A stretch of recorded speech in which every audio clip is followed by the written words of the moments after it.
નમસ્કાર, આપ જોઈ રહ્યા છો નેશન પ્લસ ન્યૂઝ. હું છું આપની સાથે હેતલ ભગત. નર્મદાના નાંદોદ તાલુકાના માંગરોળ ગામે આવેલ નર્મદા તટના તૂટેલા ઘાટની જાણે દુર્દશા બેઠી છે.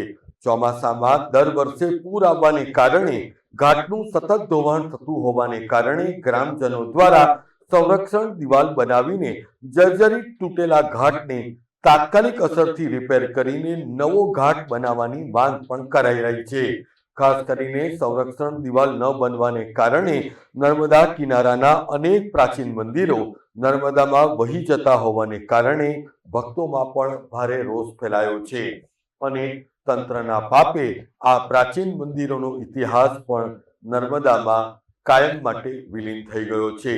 તેમ છતાં પણ નેતાઓ અને તંત્રના પેટનું પાણી હાલતું નથી, જેને પરિણામે ગ્રામજનો પણ રોષે ભરાયા છે. ખાસ કરીને ઘાટનો રસ્તો ઢાળવાળો હોવાથી ભક્તોને, બાળકો, મહિલાઓ અને વૃદ્ધોને આ ઘાટ ચડવા ઉતરવામાં પણ પારાવાર મુશ્કેલીનો સામનો કરવો પડે છે. અને એટલું જ નહીં, પરંતુ ચોમાસામાં આ ઘાટ ઉપર જઈ શકાતું નથી. તેને પરિણામે નર્મદા ઘાટને નવેસરથી બનાવવામાં આવે એવી લોક માંગ ઉઠી છે. ખાસ કરીને ચૈત્ર માસમાં નર્મદા પરિક્રમાવાસીઓને નર્મદા સ્નાન અને પૂજન કરવામાં પણ ભારે મુશ્કેલી પડે છે. એ ઉપરાંત અહીં 4 ગામનો સ્મશાન ઘાટ જવા આવવાનો રસ્તો પણ ભારે ઉબડખાબડ હોવાથી ગ્રામજનોને પારાવાર મુશ્કેલીનો સામનો કરવો પડે છે. દર ચૂંટણી વખતે નેતાઓ માત્ર ઠાલા વચનો આપીને પરત ક્યારેય ફરતા નથી, એવો ગ્રામજનોનો ગંભીર આક્ષેપ છે.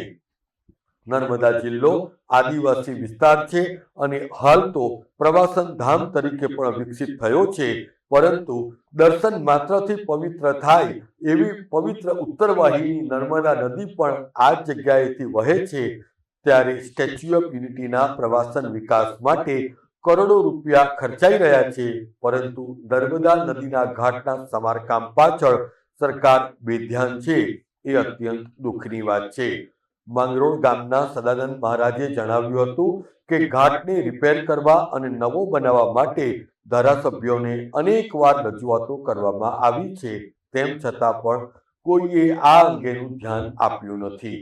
ઘાટ ખૂબ જ સદંતર તૂટી ગયો હતો, પરંતુ હંગામી ધોરણે આ ઘાટ બનાવવાથી લોકોને ઉતરવા અને ચડવા માટે થોડી સરળતા રહી છે, જે ખૂબ સારી વસ્તુ છે. પરંતુ અમારી માગણી છે કે આ ઘાટ સત્વરે સારો બને, મજબૂત બને એવી અમારી માગણી છે સમસ્ત ગામ વતી. અમારા માંગરોળ ગામનો ઘાટ છે.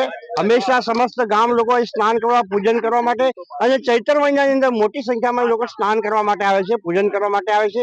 જે અનેક વખત નેતાઓને રજૂઆત થઈ છે, પરંતુ પરિણામ કશું આવ્યું નથી, તે દુઃખે છે. આ ઘાટ બનવાથી અમારા ગામની અંદર ડેડ બોડીને લઈ જવા માટે સરળ રહેશે, લોકોને સ્નાન કરવા માટે સરળ રહેશે અને લોકોને પૂજન કરવા માટે પણ સરળ રહેશે એવી અમારી માગણી છે.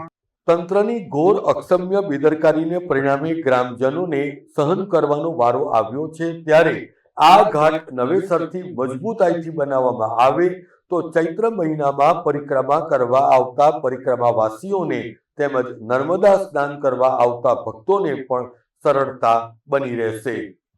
જ્યોતિ Jagtap, Nation Plus News, Rajpipla. સમાચારોના સતત અપડેટ મેળવવા માટે અમારી નેશન પ્લસ ન્યૂઝની યુટ્યુબ ચેનલને સબસ્ક્રાઇબ કરો, બેલ આઇકન દબાવો અને જોડાયેલા રહો ફેસબુક, ઇન્સ્ટાગ્રામ અને ટ્વિટર પર.